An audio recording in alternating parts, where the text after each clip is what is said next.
No need vegetable. Vegetable tastes like sad. Yes, indeed, Uncle Roger is right. Vegetables taste like sad. Why is that? Let's get into it.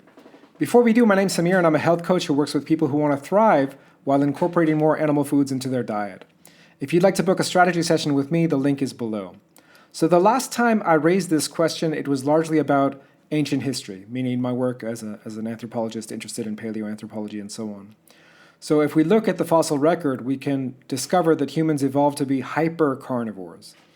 And the first time we incorporated plant foods on any kind of scale, so I mentioned a paper that talked about people eating acorns in North Africa, and it was pretty miserable, right? We have toothless skulls in the fossil record to show exactly how miserable it was, right?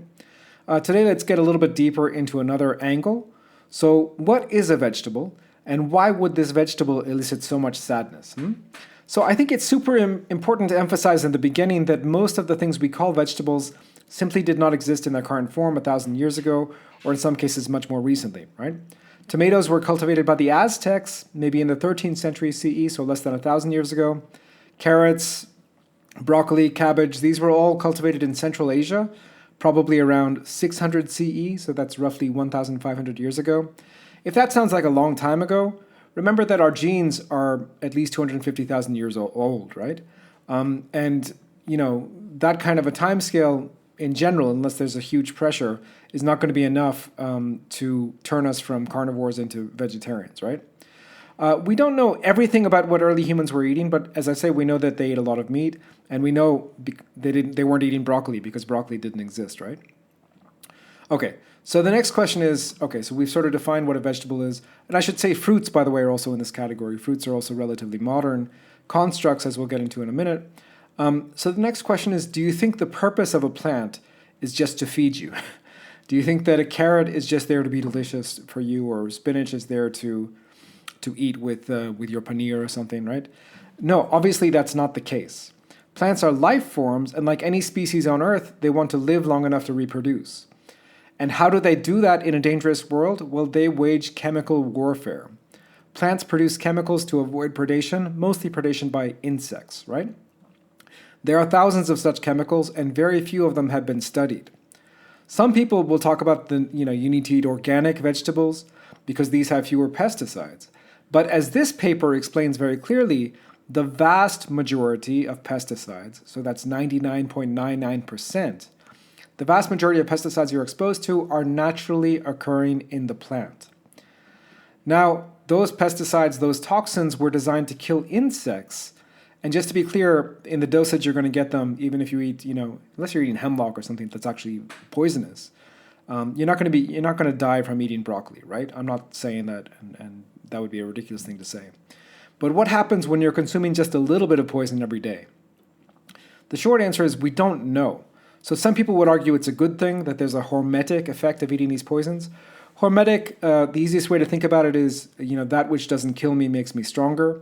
So if I have a little bit of poison, then that builds up my strength overall. There's some evidence to suggest that that might be the case, but the evidence is kind of tenuous. I can get into that in another video if you like. If you consistently overconsume certain plant foods, for example, if you're eating those cruciferous vegetables every day, we do tend to see bad effects.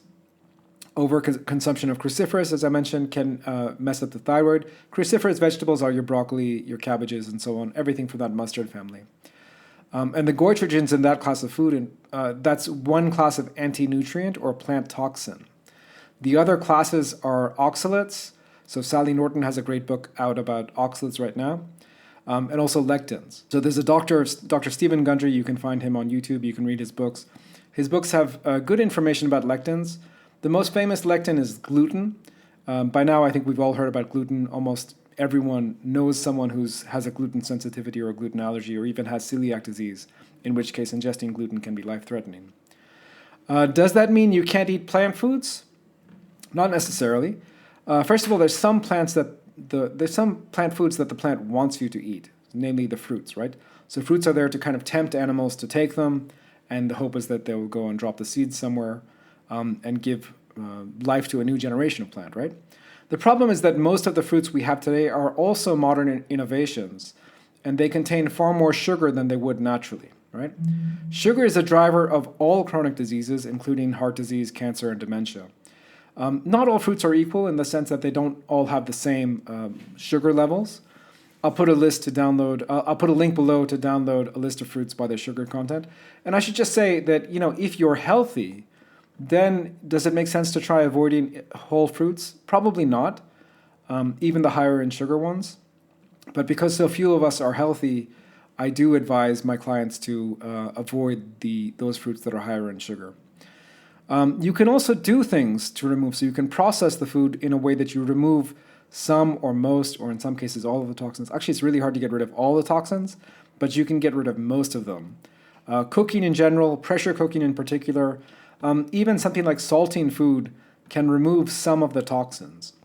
Unfortunately, when you do that, so you cook food, you process it, you pressure cook it, whatever good stuff, whatever nutrients was there in the vegetables, you're removing that as well. So here's a paper that looks at the data on how cooking and reheating food depletes vitamin C in vegetables in a hospital setting, right? And the interesting thing is they're finding people actually getting scurvy in a hospital setting because of lack of vitamin C, which is, very rare and bizarre thing to see. So if you don't cook your vegetables, so it's kind of a catch-22, right? If you don't cook your vegetables, you're going to get a dose of poison, right? Potentially harmful plant toxins. Yes, it's a small dose, but it's still poison, right? And if you cook them, you'll get far less of the poisons, but you'll get no nourishment from it. So, to me, that sounds like an extremely sad situation. If vegetable tastes like sad, munch too tastes like terror. With that, I'm Samir. I'm a health coach, a PhD student. I'll see you next time.